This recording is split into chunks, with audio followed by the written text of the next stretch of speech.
ஸ்டாலின் வெளியிட்டுள்ள அறிக்கையில் நோயால் வாடும் ஏழை எளிய நடுத்தர மக்களுக்கு அரசு மருத்துவமனைகளில் சிகிச்சை அளித்திடும் செவிலியர்கள் உள்ளிருப்பு போராட்டம் நடத்த வேண்டிய அவல நிலைக்கு தள்ளப்பட்டிருப்பதாக கூறியுள்ளார்.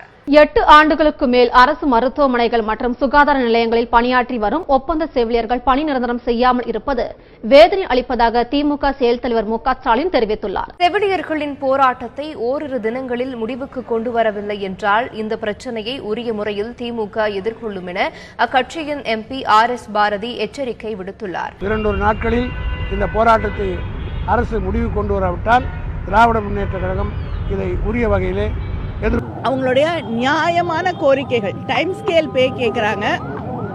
இதே மாதிரி மற்ற மாநிலங்களில் தேர்வு செய்யப்பட்ட செவிலியர்களுக்கு இதைவிட நல்ல சம்பளமாக பல மாநிலங்கள் தந்து கொண்டிருக்கிறது. ஆந்திரால கூட இதே அடிப்படையில் பணிக்கு எடுக்கப்பட்ட செவிலியர்களுக்கு சம்பளம் இவங்களை விட பல மடங்கு அதிகமாக வழங்கப்படுகிறது. ஆனால் இவங்களுக்கு கிட்டத்தட்ட ஒரு 7,000 ரூபாய் தான் மாதம் வருமானமாக இருக்கு.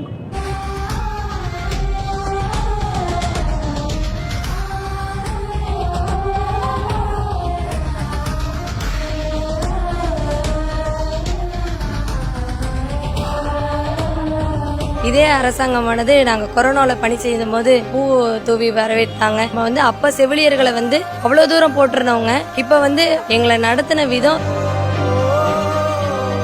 என் உடம்புல எங்கெல்லாம் கைப்படக்கூடாதோ அந்த இடத்துல எல்லாம் கை வச்சு எனக்கு ஆண் காவல்துறையுமே இதை செஞ்சாங்க. நான் எந்த இடத்துல புடிச்சேன்னா நீ குனிஞ்சி உள்ள ஏறுவேன்னு அந்த இடத்துல என்னுடைய காவல்துறையோட கை எல்லாமே எடுத்து இப்படி உருட்டி